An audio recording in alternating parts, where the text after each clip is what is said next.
Hello everyone, and welcome to Pride and Prejudice by Jane Austen, Chapter 14. During dinner, Mr. Bennet scarcely spoke at all, but when the servants were withdrawn, he thought it time to have some conversation with his guest, and therefore started a subject in which he expected him to shine, by observing that he seemed very fortunate in his patroness.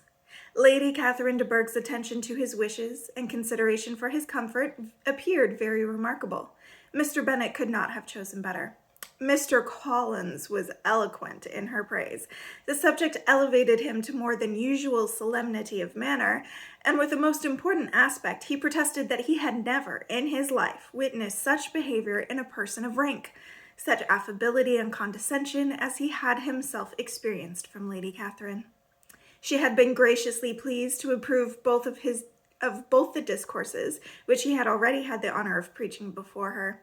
She had also asked him twice to dine at Rosings, and had sent for him only the Saturday before to make up her pool of quadrille in the evening.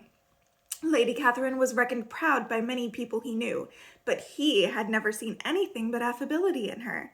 She had always spoken to him as she would to any other gentleman. She made not the smallest objection to his joining in the society of the neighborhood, nor to his leaving his parish occasionally for a week or two to visit his relations. She had even condescended to advise him to marry as soon as he could, provided he chose with discretion, and had once paid him a visit in his humble parsonage, where she had perfectly approved all the alterations he had been making, and had even vouchsafed to suggest some herself. Some shelves in the closet upstairs. "That is all very proper and civil, I am sure," said Mrs. Bennet, "but I dare say she is a very agreeable woman. It is a pity that great ladies in general are not more like her. Does she live near you, sir?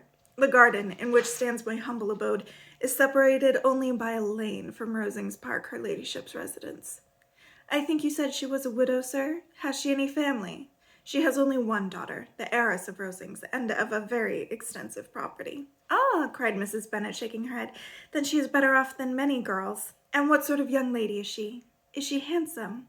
"She is a most charming young lady indeed. Lady Catherine herself says that in point of true beauty, Miss de Bourgh is far superior to the handsomest of her sex, because there is that in her features which marks the young woman of distinguished birth. She is unfortunately of a sickly constitution, which has prevented her making that progress in many accomplishments which she could not otherwise have failed of, as I am informed by the lady who superintended her education, and who still resides with them. But she is perfectly amiable, and often condescends to drive by my humble abode in her little phaeton and ponies." "Has she been presented, I do not remember her name, among the ladies at court?" "Her indifferent state of health unhappily prevents her being in town, and by that means, as I told Lady Catherine myself one day, has deprived the British court of its brightest ornament.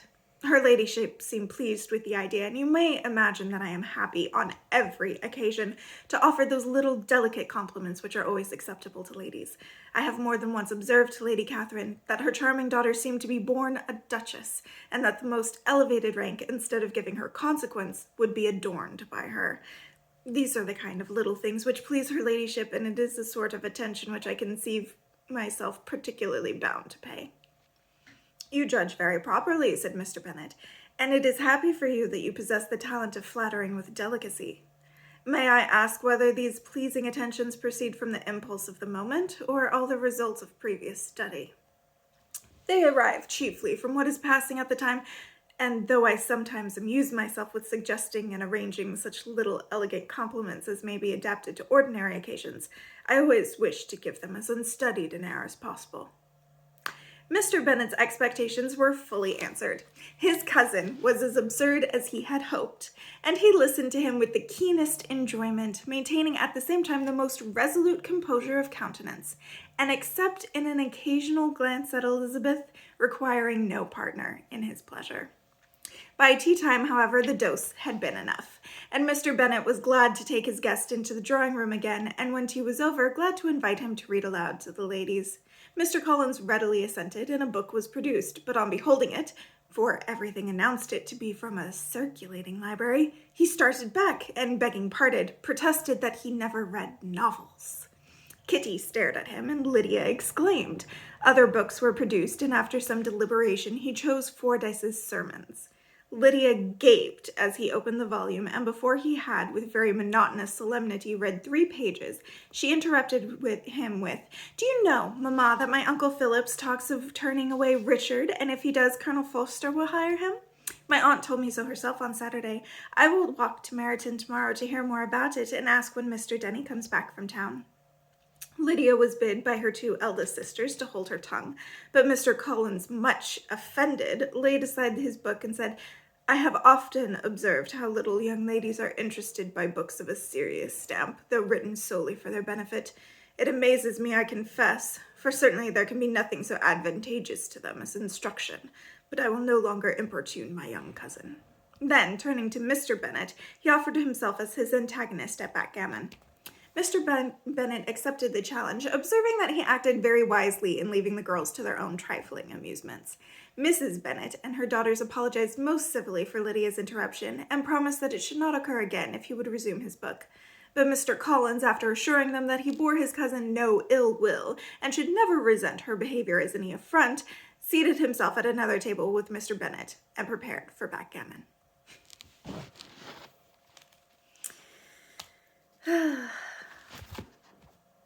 Ridiculous, man.